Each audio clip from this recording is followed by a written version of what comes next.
नमस्कार प्यारे बच्चों, कल हमने पढ़ा था रस। रस का परिभाषा, उसके अंग। आज हम पढ़ेंगे रस के भेद। वैसे तो हिंदी साहित्य में से 9 रस माने गए हैं, लेकिन जो आधुनिक कवि हैं उन्होंने 2 रसों को और जोड़ लिया, तो कुल संख्या हो गई 11। देखिए, पहला है श्रृंगार रस।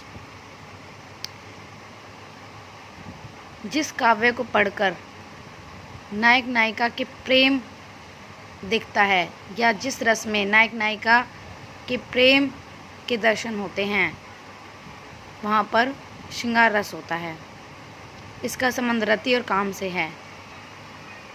आप दूसरे शब्दों में परिभाषा ये भी दे सकते हैं कि जिस रस में नायक नायिका का प्रेम दर्शाया जाता है, वहाँ श्रृंगार रस की उत्पत्ति होती है।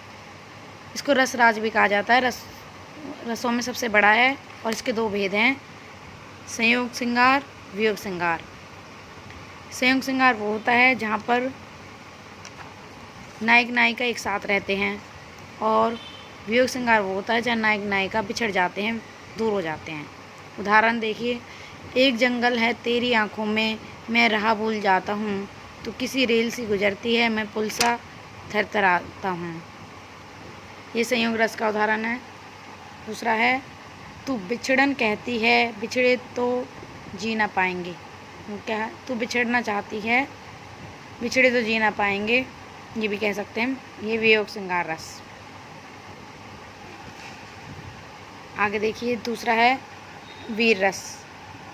जिस काव्य को पढ़कर उत्साह का भाव जागृत हो, वहाँ पर वीर रस होता है।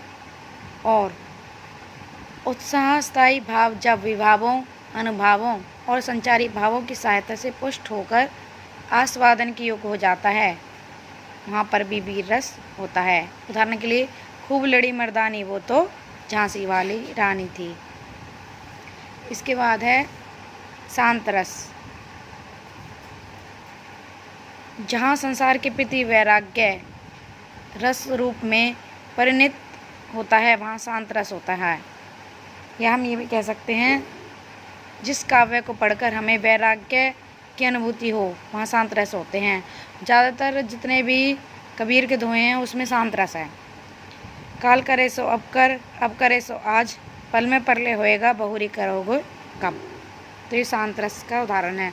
शांत रस के और भी बहुत सारे उदाहरण आप नेट की सहायता से देख सकते हैं। हर किसी का अगर उदाहरण आपको अच्छा नहीं लग रहा है यहाँ पर, तो आप नेट से सर्च कर सकते हैं, बहुत सारे उदाहरण मिल जाएंगे आपको। इसके बाद देखिए करुण रस।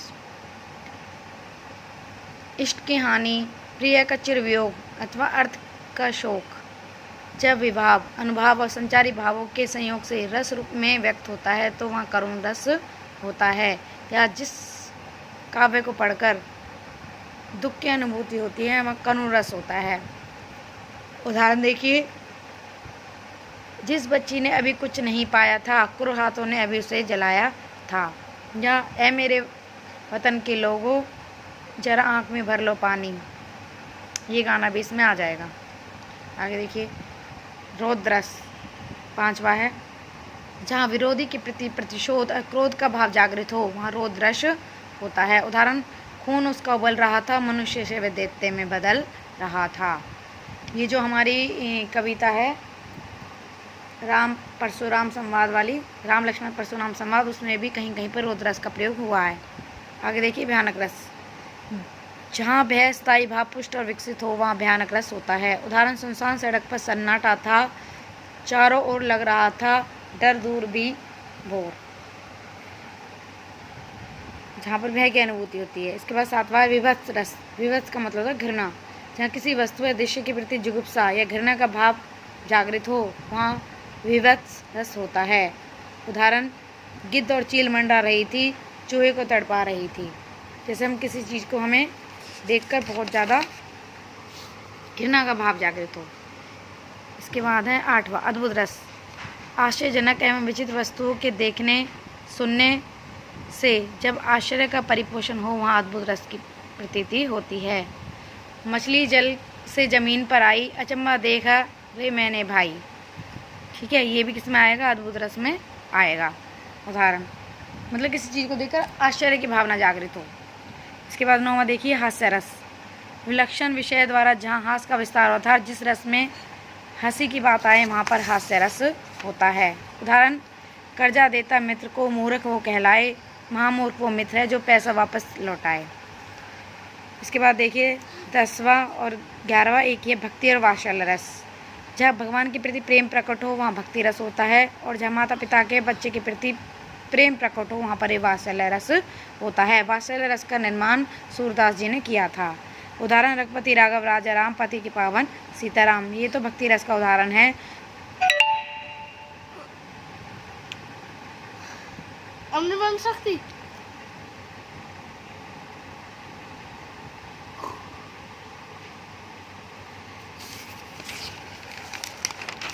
अब आपको इन सब के रसों के भेद सब करना है, इसके उदाहरण भी करने हैं, रस की परिभाषा और उदाहरण करने हैं आपको।